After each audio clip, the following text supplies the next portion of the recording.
Épître de Paul aux Philippiens, chapitre 2. Si donc il y a quelque consolation en Christ, s'il y a quelque soulagement dans la charité, s'il y a quelque union d'esprit, s'il y a quelque compassion et quelque miséricorde, rendez ma joie parfaite. Ayant un même sentiment, un même amour, une même âme, une même pensée. Ne faites rien par esprit de parti ou par vaine gloire, mais que l'humilité vous fasse regarder les autres comme étant au-dessus de vous-même. Que chacun de vous, au lieu de considérer ses propres intérêts, considère aussi ceux des autres. Ayez en vous les sentiments qui étaient en Jésus-Christ, lequel, existant en forme de Dieu, n'a point regardé comme une proie à arracher d'être égal avec Dieu, mais s'est dépouillé lui-même, en prenant une forme de serviteur, en devenant semblable aux hommes, et ayant paru comme un simple homme. Il s'est humilié lui-même, se rendant obéissant jusqu'à la mort, même jusqu'à la mort de la croix. C'est pourquoi aussi Dieu l'a souverainement élevé, et lui a donné le nom qui est au-dessus de tout nom, afin qu'au nom de Jésus, tout genou fléchisse dans les cieux, sur la terre et sous la terre, et que toute langue confesse que Jésus-Christ est Seigneur, et à la gloire de Dieu le Père. Ainsi, mes bien-aimés, comme vous avez toujours obéi, travaillez à votre salut avec crainte et tremblement, non seulement comme en ma présence, mais bien plus encore maintenant que je suis absent.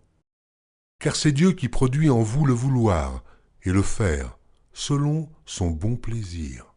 Faites toutes choses, sans murmure ni hésitation, afin que vous soyez irréprochables et purs, des enfants de Dieu irrépréhensibles au milieu d'une génération perverse et corrompue, parmi laquelle vous brillez comme des flambeaux dans le monde, portant la parole de vie, et je pourrai me glorifier au jour de Christ de n'avoir pas couru en vain, ni travaillé en vain.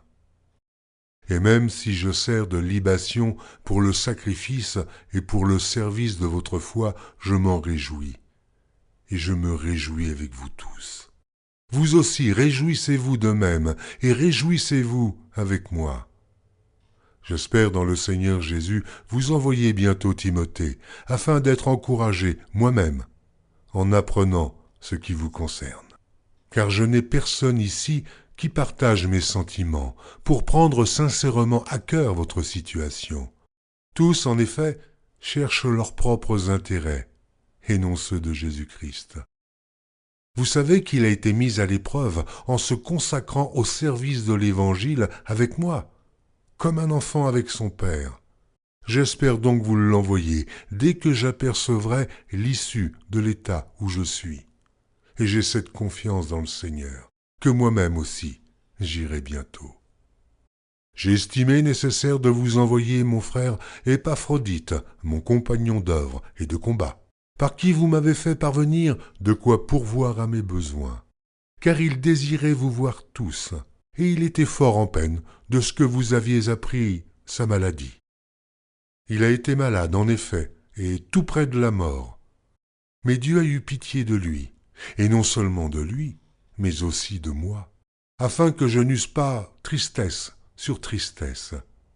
Je l'ai donc envoyé avec d'autant plus d'empressement, afin que vous vous réjouissiez de le revoir, et que je sois moi-même moins triste. Recevez-le donc dans le Seigneur avec une joie entière, et honorez de tels hommes, car c'est pour l'œuvre de Christ qu'il a été près de la mort, ayant exposé sa vie afin de suppléer à votre absence dans le service que vous me rendiez.